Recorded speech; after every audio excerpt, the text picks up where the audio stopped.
What's up, guys? Brad here. Deb and Bella. And Bella. Bella's going to be running around here, so Deb's going to be keeping track of her. But we're going to pick up where we left off on our shed talk. So this will be shed talk number 4. And once again, we won't be in the shed, will we? We should really call this pasture talk. It should be pasture talk. Because the first thing we want to do is shout out to my son, Tyler. Apparently, my son watches our YouTube videos, and apparently he has a whole host of people up in where he's at in Pennsylvania that are deeply committed to our videos and our pond build and all that, and we didn't know that. But anyhow, he mentioned to Deb, he said, how come we talk about Deb's daughters a little bit and we haven't talked about him? They're actually giving him a hard time because we haven't mentioned him, and I told him that it's because we're going in chronological order and he has not been conceived or born yet, so he's just gonna have to be patient. But hey, Tyler, we love you and we're very proud of you.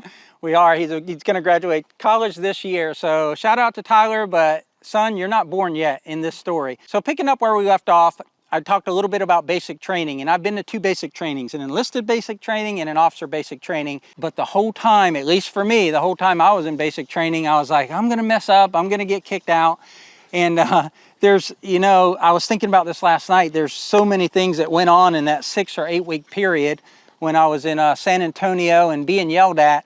And it all boils down to this. They give you like 14 hours worth of stuff to do, and you have to do it in like an 8-hour day, for an analogy. And from your time, from when you wake up and you have to do PT, you're getting immunizations, you're doing obstacle courses, you're learning how to shoot a rifle, you're learning how to put on your uniform. Everything in the military is regulated. Like my haircut now is pretty short. I've been out of the military for 12 or 14 years. I pretty much have a regulation haircut, but your hair can't touch your ears and it's got to be tapered, and everything about your uniform is got a spec to it and the way you wear it. So you're learning all this stuff under duress with lack of sleep. And oh, by the way, you're constantly being Yelled at, hazed, I guess, whatever, by a drill instructor. And a drill instructor has that Smokey the Bear hat. He keeps it real low so you can't see his eyes. And for some reason, they like to get really close and in your face, and that hat hits your forehead, just like you saw in Officer and a Gentleman. It's just a stressful environment. And a lot of people say that, you know, when you get out of the military, they're like, oh, you're so orderly because the military made you orderly. Trust me, there are slobs in the military, and that whole 6-inch square on your underwear and your t-shirts in the drawer, that's 100% true, but that doesn't mean people keep doing it afterwards. I think people who have maybe that in them already, that they're orderly and OCD or whatever, just become maybe more OCD, and I'm kind of talking about myself. I was gonna say, yes, he still holds to that. But like your underwear squares and everything, they all have to be perfect, and they have to be in what's called inspection order, because at any time of the day in basic training, you can be inspected. And if you get a ding on an inspection, then that's not good. So you wanted to reduce the amount of dings or demerits that you got. So you wanted all your stuff to be in inspection order, and everything is regimented. Like your eating time frame is 11:05 to 11:12. And you can't show up more than 2 minutes early. You march there in formation. Your formation better arrive, you know, no more than a minute ahead of time, and never be late or else you'll miss lunch. And then when you go through the lunch line, everything is orderly and squared away. After basic training, I went in what's called a guaranteed job. So I knew that I was going to be an engine mechanic after basic training. So I knew I was going to go to a school. So I went to a school, and it was in Rantoul, Illinois. It was called Chanute Air Force Base, and it was a pilot training base from the 30s or 40s or something. And now it was just a bunch of old buildings that they trained people in. And that was a phase type approach to that training. The first phase, you had to wear your uniform everywhere. You couldn't wear civilian clothes. You had to eat in the chow hall, and it was very regimented. Then if you got through that first phase of, say, 4 weeks, you got to go into another phase, and you had a little bit more liberty. And then in the last phase, where you had a lot more freedom, you did your studies. You were in class 8 hours a day. You had to make sure your room was inspectable or in inspection order. But then you could start to do things like go off base and do cool things like McDonald's and such. All right, Deb's back now. Bella was trying to escape when my sister left the property, but That's why Deb's always looking around. So that was my basic training and my technical training. Deb, you don't really have a lot to say here, do you? Because you were never in basic training. I was never in basic training. Heard stories from my dad. I've heard stories from him. I've worked for the military for 25 years. So I've heard stories from a lot of people, but I have never gone through any of it. And I'm not sad about that. But one thing I'd like to say is while I was there, you don't know when you come out of training where you're going to go. And this is how naive I was. In order to find out where you're going to be stationed, first of all, you'd fill out what's called a dream sheet. And I was a Virginia boy. I wanted to return to Virginia. So I was like, any base around Virginia, I want to go here, here, here, or there. And I might have thrown in like a region, like Southeast region that included Florida. But I did not include anything overseas. So when the roster came out, you would go up to what's called an orderly room and you would look at that roster, right? So I remember boom, boom, boom. I go down there, I find my name and I go across and it said, now keep in mind, I wasn't very worldly. It said RAF Mildenhall, UK.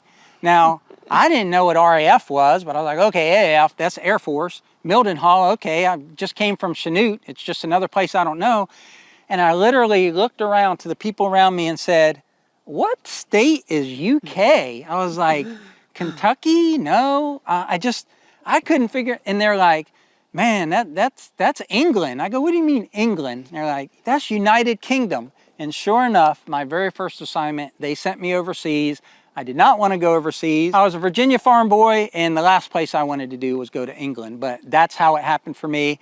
I went to England. I was in England for 2 years on a 2-year assignment. I was a jet engine mechanic, and there was 3 bases you didn't want to go to just because they had these planes as far as the eye could see, and you basically work 7 days a week, 12-hour shifts, and that's cool. The military needs that and it needs that support, but you want to have some sort of life once you leave the training environment and get to your actual base. There's a lot of things cool about being overseas in England, right? I went to Paris, I went to Europe. We traveled Europe, went to Switzerland for New Year's, did a lot of cool things I never otherwise would have been able to do. And Deb's done a little bit of traveling as a civilian, but as a civilian, I don't like to travel. I probably wouldn't have done it. But so I got to do that stuff, but I still wanted to leave England and come back to the United States, come back to America. Well, I got this base, and I think you have 7 days or 10 days to decide whether you're going to accept those orders or not. And if you don't, you have to stay another year in England. I went ahead and declined my orders and stayed another year in England. I had my folks ship me over my vehicle from Virginia. In my last year in England, I actually had a vehicle and I could do a little bit more things. And I was just rolling the dice again. And then 1 year later, I got a really nice base up in Oregon, I believe, or Washington State, called McCord Air Force Base. I think it's Washington State. It is Washington State. And then as I was transitioning from England to there, they shut down my unit and they diverted me to Albuquerque, New Mexico. And what I was doing this whole time was I was going to college. So I was taking general classes, and then I started focusing on my major, which was computer science. And my hopes was that I could get into officer training school, which was highly selective, and one of the degrees that they tended to select for people going in officer training school was computer science. And I got my computer science degree, and I got accepted in officer training school, and like six months later or so, I went there, and that was in Montgomery, Alabama. All right, I'm gonna stop talking for a bit. All right, Deb, so you're military life, you're with your mom and your dad, you're a military brat. What was military life for you? Were you stationed on base? Were you off base? Just kind of, how was it from a child perspective with military parents? We did both. There were assignments that we had that we stayed on base, and then there were assignments that we stayed off base. We were on base for the 4 years we were in Alaska. We did 3 years in Germany on base. Well, how was that? How was your overseas time? What was your age, and did you go to German schools? Or? No, we went to American schools. We were stationed at Ramstein Air Force Base in Germany, and we lived on Ramstein Air Force Base, but I was in high school, junior high, not high school. Yeah, junior high, 1 year high school. It's kind of hard to think back. It's been a long time. So we actually traveled to another base on a school bus. And these school buses, the neat thing about it, because it was overseas, is there weren't big yellow school buses. They actually used the buses that were used on weekends for tours, for luxury tours. So they were, reclining seats, real comfortable buses. So that was our school bus. So we got a little spoiled with that in the 3 years that we were there. But we traveled between Ramstein and it was Landstuhl was an army base nearby, and Kaiserslautern was the town that our high school was in. So that's kind of what we did, and it was a great time. Were you like 100% Air Force dependent? Was there Army? Was there Marines? Was there any Germans, or was it just all dependents? It was at school. At the school, it was all dependents. It was all American kids. It was an American school. It was near a town, so you could, depending on where you were, you could still, as a kid, perhaps leave school a little bit early. Don't do this, children. It's not good. Don't try this at home. Don't try this at home. It gets you in trouble. I got caught at everything I ever tried to do. I was not sneaky. But, so we were very much engrossed in the local culture and community. The first year, I'll take it back, the first year we were in Germany, we lived in a little town called Bonn, B-A-H-N. And so we had that experience, and then when housing opened up on Ramstein, we moved on Ramstein. And then that was a whole different set of fun, right? Did you have to learn German because you were in Germany, or what language did you take? Didn't have to learn German, but chose to learn German. I took several years of German while we were there and could speak enough to get by. And so this is odd. This is an odd tidbit. I know, shocking for me. But the first couple weeks of junior high in our German class, for whatever reason, they made us memorize. And I'm not a young woman anymore, but they made us memorize the first chapter of this German book. And I don't know why, but do you know, to this day, I can still remember a lot of that first chapter of that German book. I may not remember what I had for lunch 3 days ago, but by golly, I remember some of the first chapter of that book. So you need to know, what are you doing? I'm playing the violin, I'm your girl. You need to know when the post office is open. If it's open on Saturdays, I'm your girl. What is that, the name of the book? No, those are some of the Some phrases. of the lines? Can you say anything in German? Was tust du? Ich übe Geige. What are you doing? I'm playing the violin. Ist die Post auf ein Auto? Nein, sie ist am Samstag geschlossen. Is the post office open on Saturdays? No, it's closed. German phrases that I learned in middle school. I think that's the only time I've heard her speak German. Really, seriously, I think it is. So, and it sounded good. I don't go around asking people if the post office is open, although I should. Oh, sorry. Wo ist Monika im Boot? Where's Monica? She's in the boat.